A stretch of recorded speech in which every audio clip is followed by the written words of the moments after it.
उसी तरह बाबा साहब ने हमें धम्म भी दिया है। तो इस धम्म गीत के द्वारा हम इस नाटक की शुरुआत करते हैं। इस धम्म गीत का शब्द टू शब्द देखा जाए तो यह भी धम्म की प्रस्तावना है। तो इस धम्म गीत से हम हमारा नाटक शुरू करते हैं। काय ना आपला मित्रांनो, जय भीम। संपूर्ण भारतवासियांना संविधान दिनाच्या हार्दिक हार्दिक शुभेच्छा। एकंदरीत संविधानाचा जय जयकार करत असताना आज देशाची जी स्थिती आहे ती अत्यंत भयावह झाली आहे। मूलभूत हक्काचे जे हनन होते त्याकरिता देशातील ही जी अनास्थेचा जो मार्ग आहे तो प्रबळतेने वाढते आहे। या संपूर्ण अनास्थेला निस्तेनाबूत करण्याकरिता आज युवकांनी जर संपूर्ण पुढाकार घेतला नाही तर उद्याचा काळ काळोखाचा आहे।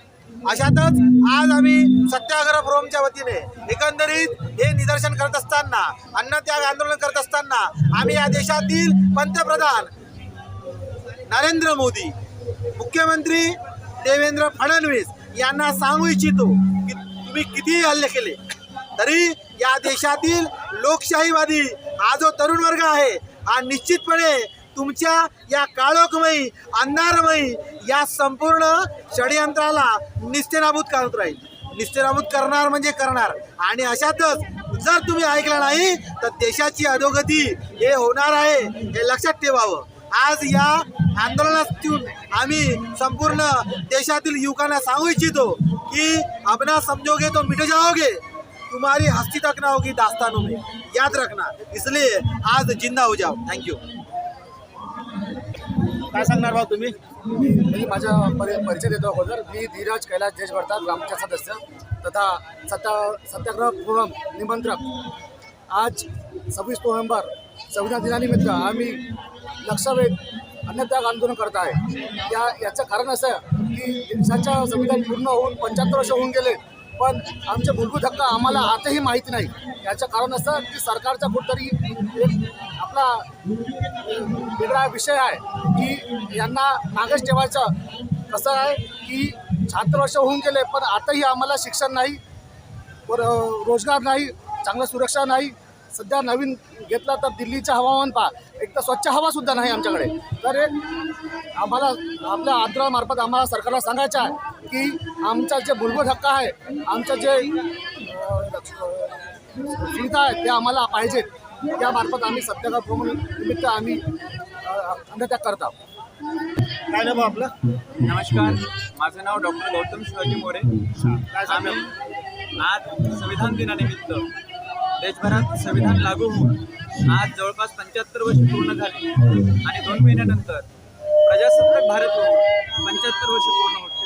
परंतु गेल्या 7 दशकात जी सरकार आली केंद्रामध्ये आणि राज्यामध्ये, या सरकारांनी संविधानाच्या नियमावलीप्रमाणे तत्वप्रणालीप्रमाणे राज्यकारभार केला नाही। आणि म्हणून या क्षणाला मला असं आठवतंय की डॉक्टर बाबासाहेब आंबेडकर संविधान सभेत संविधान सुपूर्द करताना त्यांचं भाषण होतं की संविधान किती श्रेष्ठ असेल की राबवणारी यंत्रणा जर त्यांना व्यवस्थितपणे राबवणार नाही तर ते संविधान कुचकामी ठरेल। आणि मला असं वाटतं की गेल्या 7 दशकात जी सरकार आली ती निश्चितच कुचकामी ठरलेली आहेत।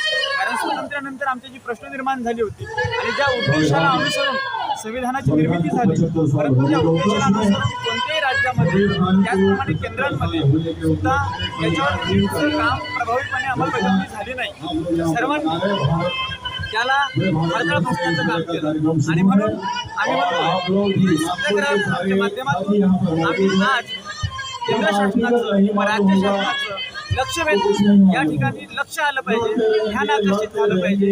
आणि म्हणून राज्यघटनेने ज्या मूलभूत अधिकार आणि ज्या मार्गदर्शक सूचना दिलेल्या आहेत त्या मार्गदर्शक सूचनांचं पालन तंतोतंतपणे केलं पाहिजे।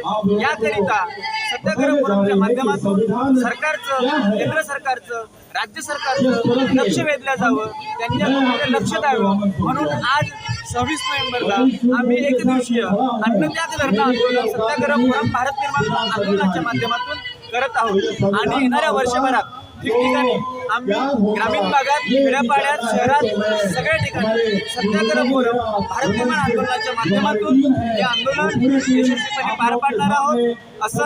आणि या आंदोलनामध्ये सगळ्या नागरिकांनी सहभागी व्हावं असं आम्ही जाहीर आव्हान सत्याग्रह फोरमच्या माध्यमातून करत आहोत। धन्यवाद।